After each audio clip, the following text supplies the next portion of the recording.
G'day everybody and welcome to the Coaching Podcast. I'm your host Emma Doyle, coach for success in sport and business. Hello everybody and welcome to the Coaching Podcast. I'm Emma Doyle here with my good friend who I studied executive coaching with back in the day. We won't tell everyone how long ago it was. Feels like yesterday.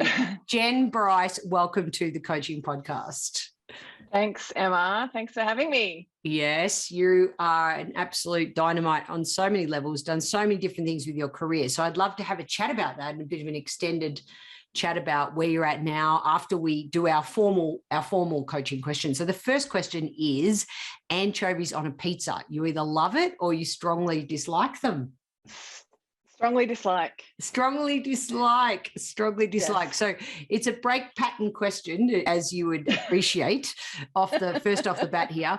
So because you answered that way, we ask the follow-up question is, could you share with us a coaching moment that didn't go well and what might be some of the lessons? Look, I think that when a coaching moment doesn't go well, and I think about it maybe a couple of examples of times when I've worked with leaders in a business context, and I get caught up in their story. So, we work with business people. They're incredibly busy. They've got so much on their plate. They're juggling so many different priorities. And I, at times, have to really watch myself, because there have been times when I've been coaching someone and found myself shifting out of coaching mode into more mentor advice giving mode. And before you know it, we're both having this we're both in the place where my coaching started. So, I'm not that helpful as a coach if I'm also living out my coachee's story. So I think, and look, self-consciously, that probably happens more than I would like it to. Because I think the nature of the environments that we all work in is that it's incredibly stressful. We're in an incredible time in our lives from a global perspective, and I think that all of those things impact and influence how we show up, how we engage, and all of the things that all the ways that we're interacting. So I think that the real lesson for me, there's probably a few lessons in it. One is about being as present as I possibly can in any kind of coaching conversation, and really staying in the place of curiosity and deep listening.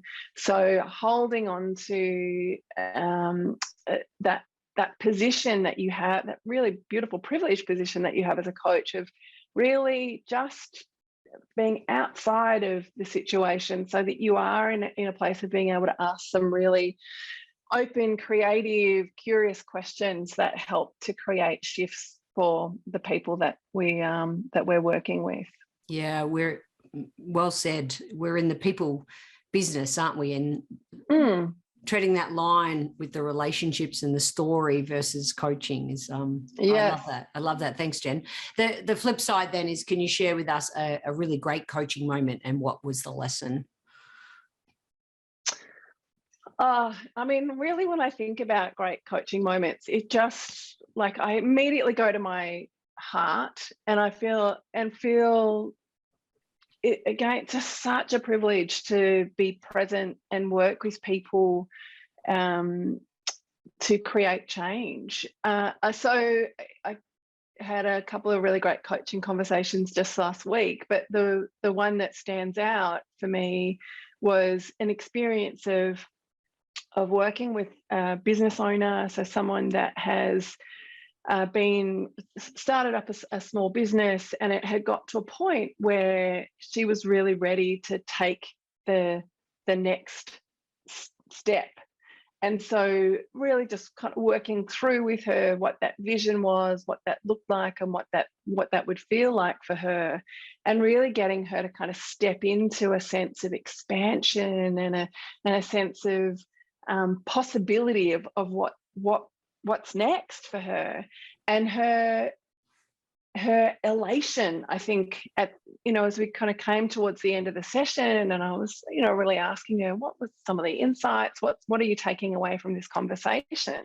And her sense of, so much, because she had a really strong emotional, somatic kind of experience of what this new business was going to look like for her. And so a really strong sense of real clarity in the way that she was thinking about what she wanted to create. And I think those kinds of experiences, you just kind of go, yeah.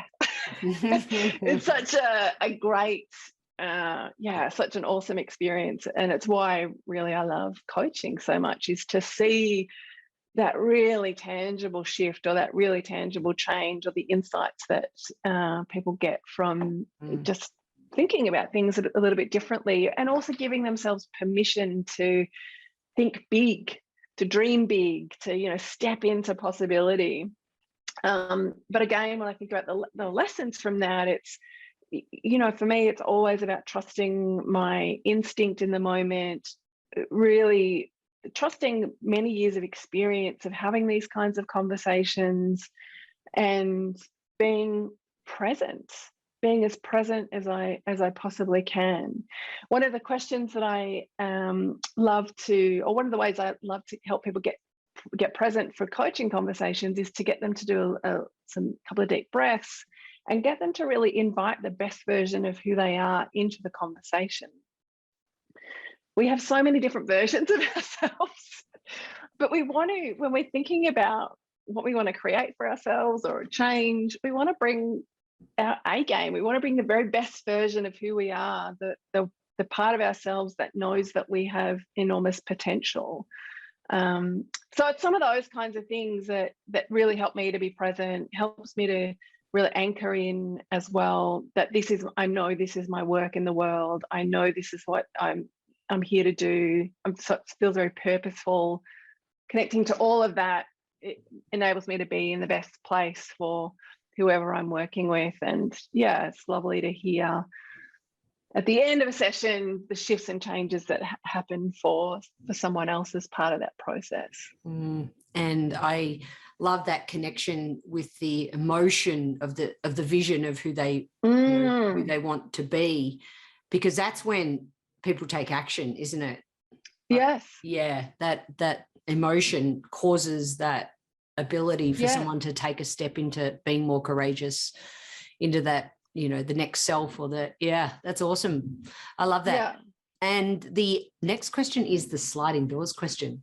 Yeah, look, I think probably the one that comes to mind was reaching a point in my career where I really had to make a choice. So I had spent 11 years working in a really amazing not-for-profit organisation, the Reach Foundation. It's a leadership organisation for young people, and it really is a place that helped to shape a lot of who I am and how I lead and how I coach and how I work. So a lot of the things that, we talk about as coaches around connection and vulnerability and relationships, all of those things were very much part of my work at Reach, but also part of the ethos and what we were teaching young people.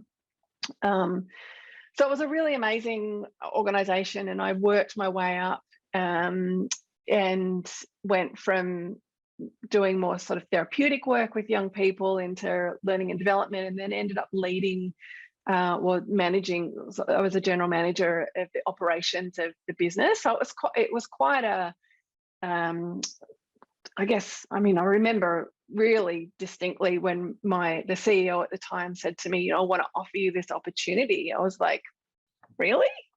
Are you sure? I just totally didn't believe in myself at all, I just really felt that was just too much of a stretch. But she had a lot of faith in me and in my ability, and so really strongly encouraged me, and so then I found myself in this role, which I ended up sort of being in that role for 5 years. So it sort of took a few little, changed shape a few times, but ultimately it was a leadership role in a not-for-profit organization, and I loved it. I really, really loved it. But I got to a point where I knew that it was time for me to move on. I knew that it was time for me to do something else. 11 years is a long time in one organisation. And I started to sort of put some feelers out. I'd done a number of leadership programs. I'd done all sorts of 360s, done lots of self-reflection. This is what we do, I think, as coaches as well. We spend a lot of time introspecting. And I was really at a crossroads of, do I go down this pathway of leadership in the not-for-profit for-purpose sector, or do I look for other opportunities to really kind of stretch into the coaching work, so that one-on-one work? Very early on in my career, I was a social worker, counsellor, and so I did a lot of one-on-one therapeutic work, and then I'd had a whole lot of experience doing one-on-one coaching, sort of in more of a bits and piecey kind of way. So this was a crossroads of trying to make that decision of whether I was going to go down this pathway of leadership or a pathway of coaching and developing others. And yeah, so it was one, I think, that has been, when I kind of think back now, I feel really grateful. Yeah, so coaching was that pathway.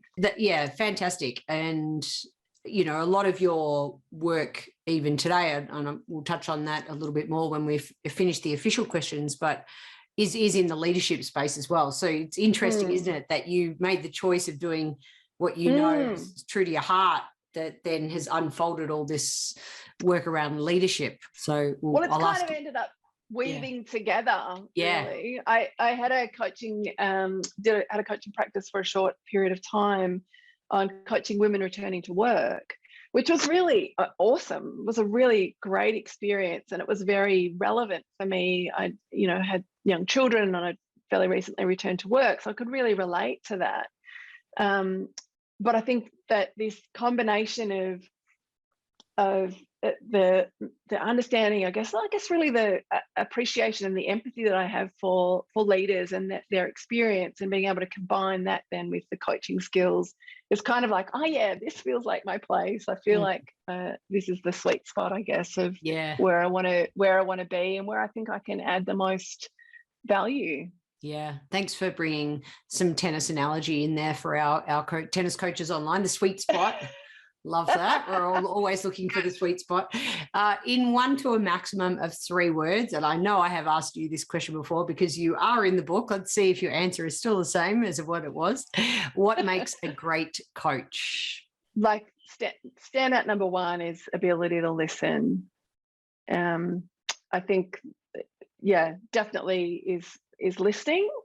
I think the second thing would be curiosity. Like you just really need to be curious about people. And probably the third thing is empathy. Really being able to see, just have a sense of what another person, what another human might be experiencing in any given moment, means that you're able to kind of shape the coaching to be most relevant for them at that particular moment. Beautiful way to articulate each of those 3 fantastic qualities. And would you believe there's a chapter on each of those in the book? So fabulous. coming soon. I promise it will be finished one day. So the final question official question is where we ask you to ask us a question. What are you curious about? I think I'm always curious about what brings people to the coaching profession. I mean, coaching is one of those amazing professions that brings people from all walks of life and all different perspectives and lots of different backgrounds kind of, yeah, land in this place of going, oh yeah, coaching. So that would be my question. Like, what is it that brought you into coaching?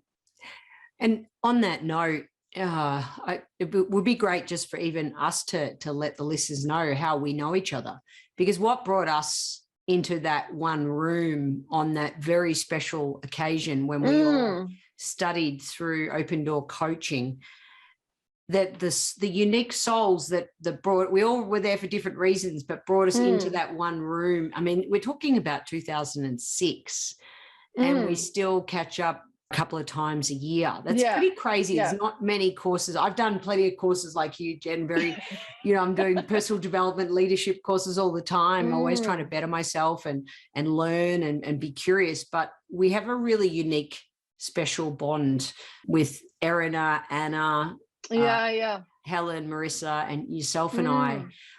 So why do you think that is? Why do you think that we all connected? Well, we're all awesome. I think actually, I mean, we had a really, it was a really sense of shared experience. It wasn't just the learning. We were all there, I think, deeply passionate about the learning and wanting to develop that skill set. But I think that we also had a very shared experience. I know that all of us were going through different personal challenges, and there was a whole lot of things that were going on. And inevitably, when you start practicing having coaching conversations, things come out and you share things that feel very vulnerable and very personal. And so my sense is that I think that we had a really trusting, safe group that allowed us to share very openly and very authentically, that kind of really glued us together. And it feels so safe, I think, and so nurturing. And each of us, I think, are our own, like, we're all cheering each other on. There's this, we're all kind of coming from this place of seeing each other's amazing potential. And but I think it was probably that sense of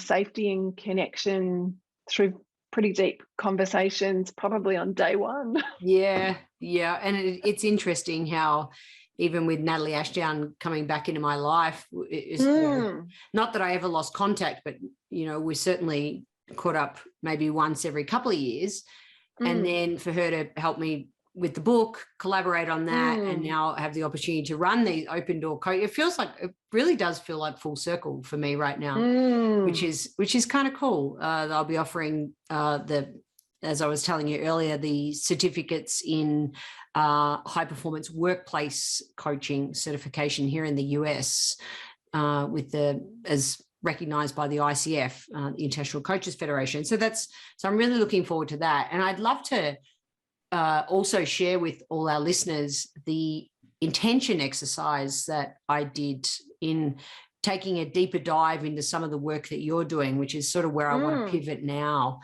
jenbrice.com.au is the website. And it was a great post that you put up. And I'm someone that always, around New Year's, like probably many people do that introspective reflection and really set my intention for the year. But you just gave me these really great, easy steps to be able to connect my thoughts and my intentions, connection, curiosity, and energized. So even though I have pretty good energy, it's about how I monitor and self-care that energy as much as, so I can continue to give it out with the energy piece. But it really helped me clarify that those three words came out really strong for my intention. So I love what you're about. So let's just take a step into what you're doing today, and let the listeners know, how do you help leaders? And it's a coaching practice, but also you've got your 6-week leadership course. Can you tell us a little bit more about that? Yeah, sure.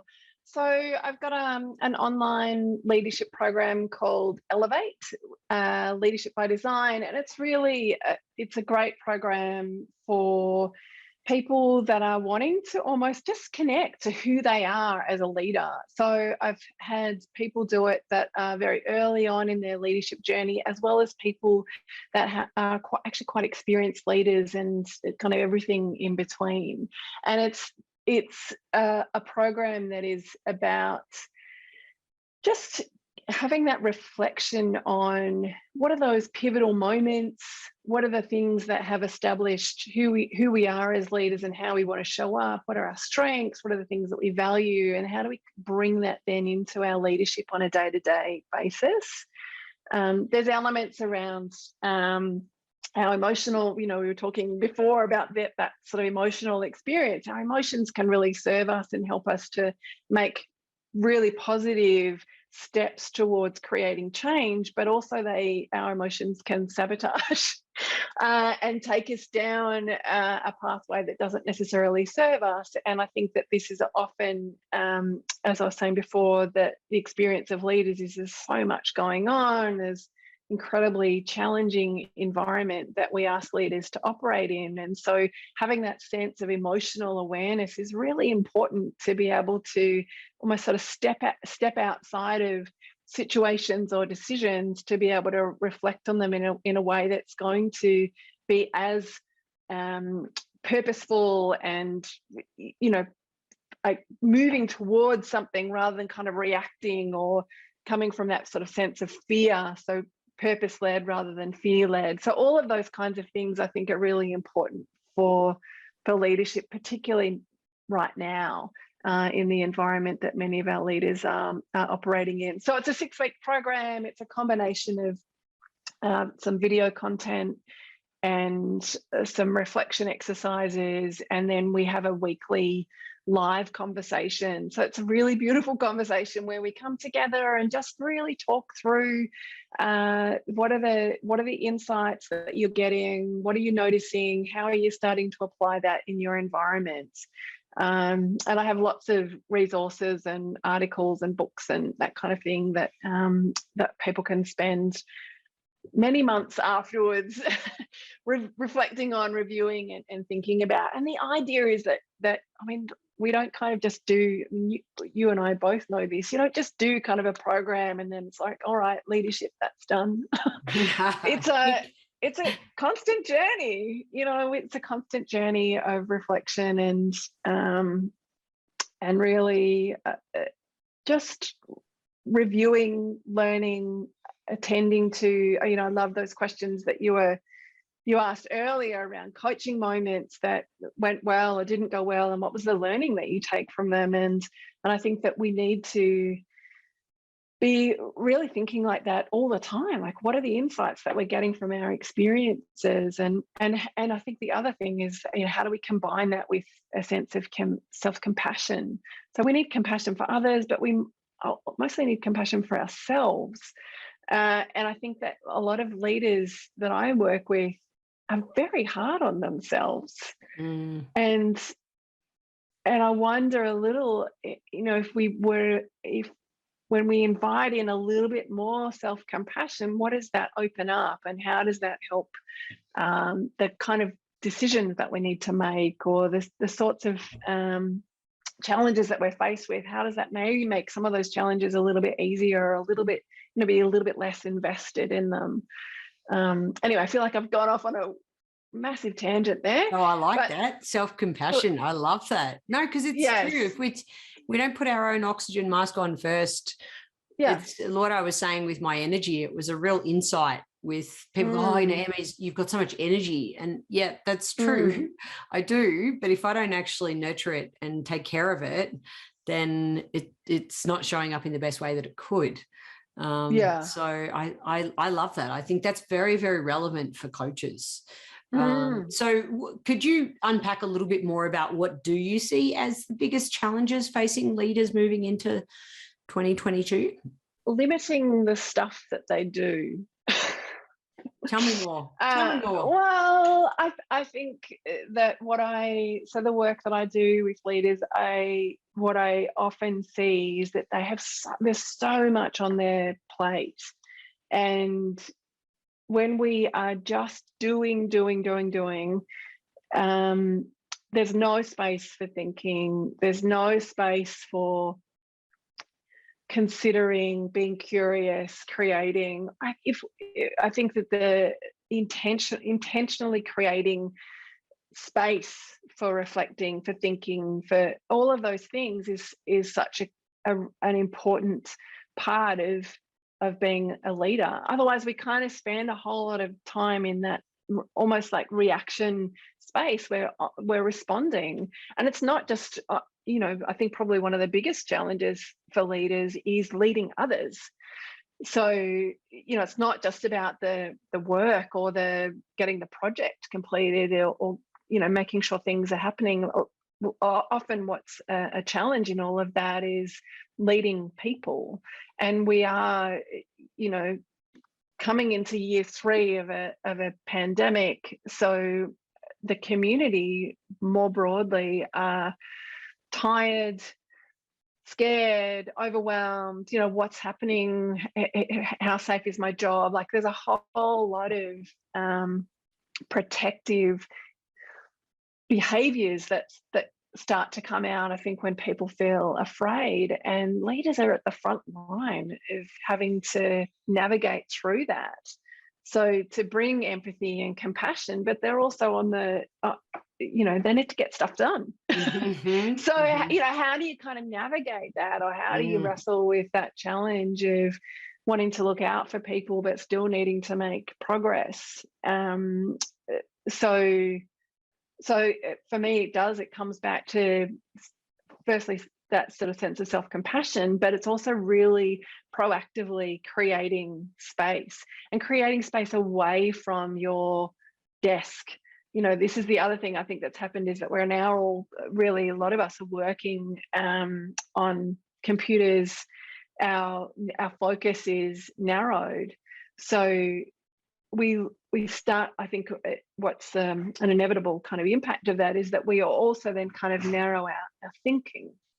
And so it's about how do we also find those moments where we're taking ourselves away from the desk, where we're standing outside, where we're being in nature, where we're physically using our bodies, where we're kind of allowing ourselves to think creatively about the challenges that are facing us, rather than just trying to kind of think intensely with our brains. I mean, our brains are magical. They're amazing. They've got so much. They do so many things, but actually, wisdom and insight comes from combining that thinking with, how you feel about something, or what you, just getting a sense of what the experience of wisdom is within your body. Like all of those things combined then are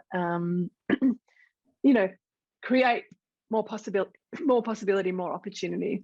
Yeah, for different ways of thinking about things. Yeah, it's I've been talking to a client of mine recently about actually putting curiosity time in her diary, like actually marking it in her diary. And I said to her boss, I said, you need to be paid for that time.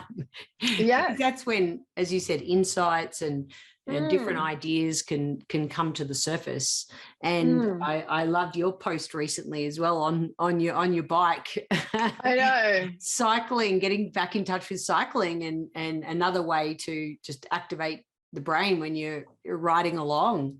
I loved that, Jen. That was it's so funny actually, because it's so easy to forget, and it's almost like, how do you also bring in a bit of play? I mean, I think there's plenty of research around playfulness and bringing play into challenges that you face, and then being able to, opens up different neurons in the brain and different ways of thinking about things. And so the possibilities then become much more expansive. But my bike, I mean, I used to ride a lot. I used to ride all the time. I've done big, long cycle sort of touring around Australia. I rode my bike around Ireland. I always loved cycling. And then I think it went into the shed for like 20 years. And my son borrowed it. So Jade's borrowed it when he was about 15. And I don't know, like what do 15-year-old boys do with bikes? They completely trash them. So I was at this point where I was like, it was a bit broken, didn't quite know what, and I lost my sort of inclination to cycle. And so Steve pulled it out for me, got it refurbished, and that was my Christmas present. And being actually back on the bike after so many years of not being on it, I was just like, I can't believe that I've forgotten how amazing this feels. The freedom of it, and immediately really, really noticed the difference. And because it also connected me back to that experience of travel and being in my early 20s, and I had my tent on the back, and like just that experience of moving from one place to another, and really deep curiosity that as you kind of get older, and I don't know, maybe it's responsibility or other things kind of come into your world, and it becomes harder to access that part. And the oxytocins and all the endorphins. I mean, there's all those sort of physiological benefits as but well. Then there's the kind of the connection back to a younger version of myself and all of the possibility in that. And then it's just I think it's just also being moving, being in nature, being in this sort of expansive environments, all of those things. Cycling, magic. There you go. Love it. And let's finish with a final question around what's a top tip if a client is stuck? What's some of your go-to little strategies? You're working with someone and they're not getting that breakthrough or that aha, and what, as a coach, what are some of one or two tips out there for other coaches who are working with somebody who feels stuck? I mean, the first word that came to mind when you said that was breathe. I think that it's very easy to, and it's a little bit what I was saying before about some of the things, a coaching moment that doesn't go well is when I get kind of caught up in the story of my client. So I think when someone's stuck, when you're working with someone that's stuck, is also kind of check in on your stuckness. And so it's actually really coming back to breathing, being present, and really trusting, what is it that this person needs right now? What's the question that might help them to explore this differently? I also use a lot of physical movement. So often when someone's stuck, I'll get them to stand up. And it's actually incredibly powerful, the difference that it makes between sitting and standing, and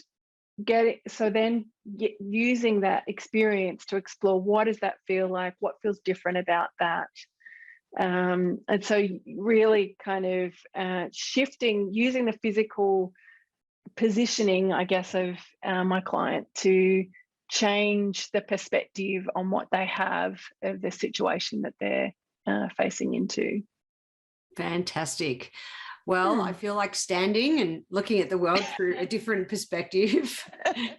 Jen, it is always a pleasure chatting to you. You're an amazing coach, and I really mean that. You've coached me plenty of times. I'm still reaching out today to pick your brain and be really curious about how you go about things, because that's how we can all learn and grow. But please, everybody, check out her website, jenbrice.com.au.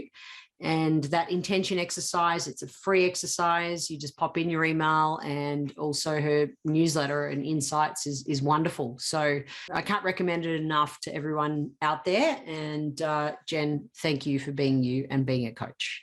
Thank you, Emma. It's such a lovely conversation, and so beautiful to have this opportunity to talk to you. Share ideas together. That's what it's all about. All right. Yes. Thanks, everybody. It's been an absolute pleasure to bring you this episode on the Coaching Podcast. My name's Emma Doyle, and I'm a performance couture. That's coach and mentor. If you'd like to become a high-performance workplace coach, then check out www.emmadoyle, that's EMMADOYLE.com.au, and start your journey today. And if you enjoyed this episode, please share it with a coach, and thanks for listening.